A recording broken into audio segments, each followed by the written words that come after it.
ગોપાલ ઇટાલિયાની સૌથી મોટી જીત વિસાવદરની પેટા ચૂંટણીની અંદર ગોપાલભાઈ ઇટાલિયાએ મરી ગયા છે બાજી। જી આ મિત્રો વાત કરી તો ભાજપના સપોર્ટમાં મોટા મોટા નેતાઓથી લઈને માયાભાઈ આહિર પણ આવ્યા હતા અને મિત્રો પરસોત્તમભાઈ રૂપાલા પણ આવ્યા હતા। છતાં મિત્રો વાત કરી તો કિરીટ પટેલની વિસાવદરની અંદર હાર થઈ છે અને મિત્રો વાત કરી તો વિસાવદરની પેટા ચૂંટણીની અંદર મિત્રો વાત કરી તો ગોપાલભાઈ ઇટાલિયા જીત્યા છે। સૌથી મોટા સમાચાર મળી રહ્યા છે।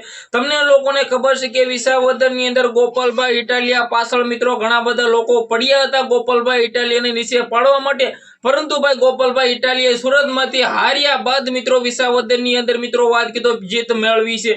ખાસ કરીને મિત્રો વાત કરી તો વિડીયો એન્ડ સુધી જોતા રહેજો અને ચેનલમાં પહેલી વાર આવ્યો હોય તો સબસ્ક્રાઇબ કરી નાખો, કારણ કે મિત્રો હજી તો શરૂઆત છે। તમને બધા લોકોને ગોપાલભાઈ ઇટાલિયાના વિડીયો પણ દેખાડવાના છે।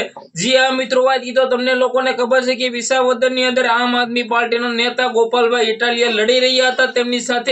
તેમની સામે મિત્રો વાત કરી તો જૂનાગઢથી કિરીટભાઈ પટેલને મિત્રો ટિકિટ મળી હતી, ભાજપના હતા, પરંતુ મિત્રો વાત કરી તો ભાજપની અંદર મિત્રો વાત કરી તો હાર્યા છે કિરીટભાઈ પટેલ અને મિત્રો વિસાવદરની અંદર મિત્રો આમ આદમી પાર્ટીના નેતા મિત્રો વાત કરી તો જૂનાગઢની અંદર મિત્રો વાત કરી તો કિરીટ પટેલ આવ્યા હતા અને મિત્રો તેનસભાઈ ગોપાલભાઈ ઇટાલિયાએ મિત્રો હાર સખાડી છે। હવે મિત્રો ફરી વખત કિરીટભાઈ પટેલને કહી દીધું છે કે ભાઈ તમે ઉપડો પાછા જૂનાગઢ અને હું હવે મિત્રો વિસાવદરની અંદર રાજ કરીશ ને લોકોનો વિકાસ કરીને લોકોની મદદ કરીશ।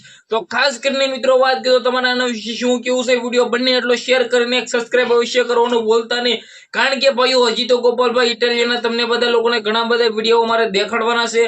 તો વિડીયોને બંને એટલો શેર કરી દેજો, બાકી એક સારી એવી કમેન્ટ કરી દેજો કે આ વિડીયો તમને કેવો લાગ્યો। વિડીયોને શેર કરી સબસ્ક્રાઇબ અવશ્ય કરવાનું ભૂલતા નહીં।